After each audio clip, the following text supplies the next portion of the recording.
أهلا بيكم معانا في مناقشة جديدة معمقة. النهاردة بقى هنتكلم في موضوع كلنا بنحس بيه من وقت للتاني، الإحساس بالذنب. أهلا بيكي. وموضوع فعلا مهم وبيلمسنا كلنا. جبنا لكم مصادر كتير قوي، أبحاث علم نفس، مقالات، آراء متخصصين. هدفنا نفهم الشعور ده أكتر، يعني إيه هو بالظبط وبيأثر علينا إزاي. بصي، الإحساس بالذنب ده في أساسه هو شعور أخلاقي. المصادر بتقول إنه بيحصل لما الواحد يدرك إنه عمل حاجة ضد مبادئه أو قيمه أو حتى فكر يعملها. وبيحس بالمسؤولية عنا. بالظبط، وبيتحمل مسؤولية الفعل ده، والتأثير بتاعه مش بس نفسي، لا ده كمان جسدي. جسدي إزاي؟ الجسم بيتفاعل، بيفرز هرمونات التوتر، الكورتيزول والأدرينالين، الحاجات دي. وده بيظهر في شكل شد في العضلات، ضربات قلب سريعة، ممكن مشاكل نوم وهضم وكده. ياه، والتأثيرات النفسية بقى أعتقد دي كمان مش بسيطة خالص. أكيد. بنتكلم عن إحساس بالعجز، شك في النفس، الواحد يحس إنه قليل أو مؤثر. وممكن الموضوع يكبر ويدخل في حتة تانية أخطر. هنا بقى في نقطة مهمة قوي المصادر ركزت عليها، اللي هي الفرق بين الإحساس بالذنب وبين الخزي الشيم. ممكن توضح لنا الفرق ده أكتر؟ حاسة إن هما بيدخلوا في بعض ساعات. تمام، ودي نقطة جوهرية فعلا، وللأسف ناس كتير بتتلخبط بينهم. بصي، ببساطة شديدة، الإحساس بالذنب بيركز على الفعل نفسه، يعني أنا عملت حاجة غلط. أوكي. ده بيسيب مساحة إن الواحد يصلح، يتعلم، يعتذر. لكن الخزي ده بيركز على الذات، على الشخص نفسه.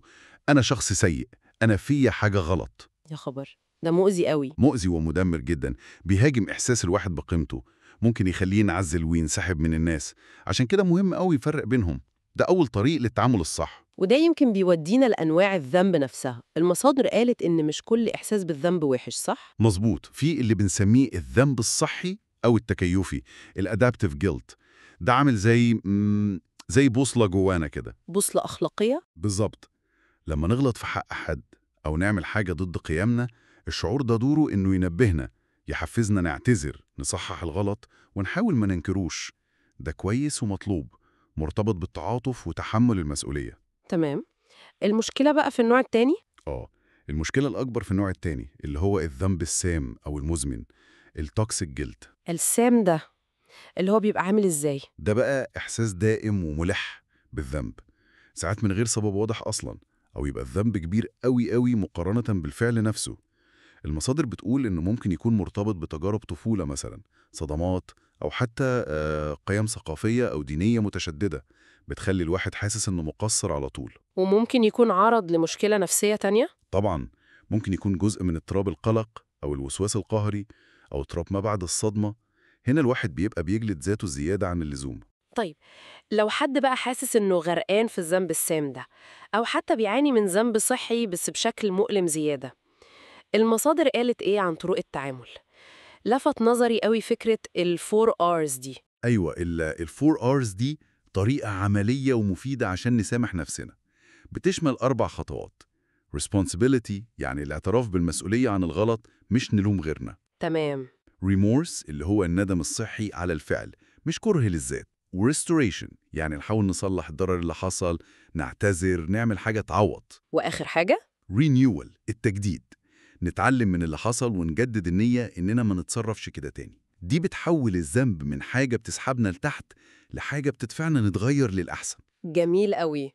والمصادر ذكرت حاجات تانية كمان زي العلاج النفسي وكده. صحيح، العلاج السلوكي المعرفي CBT ده فعال جدا، بيساعد الواحد إنه يشوف الأفكار الغلط اللي بتكبر إحساس الذنب جواه، ويتعلم إزاي يغيرها لأفكار واقعية أكتر. زي إيه مثلا؟ يعني بدل ما يقول أنا أمي فاشلة عشان زعقت لابني، ممكن يتعلم يفكر أنا فقدت أعصابي وده كان غلط، بس ده ما يخلينيش أمي فاشلة. المرة الجاية هحاول أتعامل مع الموقف بشكل مختلف. فاهم قصدي؟ فاهمة جدا. وفي كمان اليقظة الذهنية المايندفولنس. ودي بتساعد إننا نلاحظ أفكار ومشاعر الذنب دي لما تيجي، بس من غير ما نندمج معاها قوي، كأننا بنتفرج عليها من بعيد شوية. ده بيقلل سيطرتها علينا. وفي فكرة كمان تبان غريبة شوية بس المصادر قالت إنها مهمة. فكرة إن الواحد يقعد مع إحساس الذنب ده، ما يحاولش يهرب منه. دي نقطة عميقة ومهمة.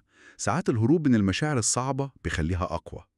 الفكرة إننا نسمح لنفسنا نحس بالذنب ده شوية، نفهمه هو جاي منين، عايز يقول إيه، بالذات لو كان ذنب صحي. عشان نعرف نتعامل معاه بجد. بالظبط، عشان نستوعبه ونتجاوزه بشكل حقيقي بدل ما يفضل يطاردنا. وجزء أساسي من ده كله طبعا إننا نفرق، هو الذنب ده منطقي مناسب للموقف بتاعي أنا فعلا، ولا أنا شايله عشان ضغوط خارجية أو عشان حد تاني.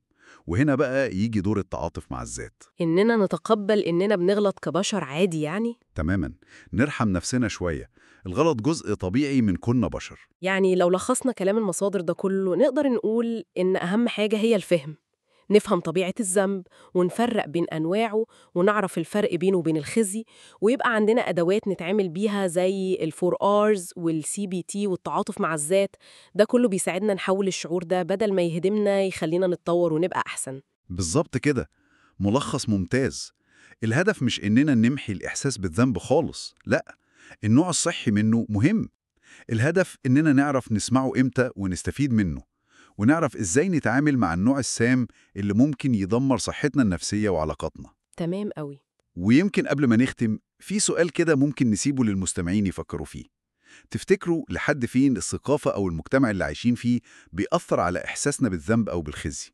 وإزاي نعرف نفرق بجد بين إننا نتحمل مسؤولية أفعالنا وده مطلوب، وبين إننا نجلد نفسنا زيادة عن اللزوم يمكن عشان ضغوط من برانا أو حتى من جوانا بس بشكل مش صحي؟ سؤال مهم فعلا ويستاهل التفكير.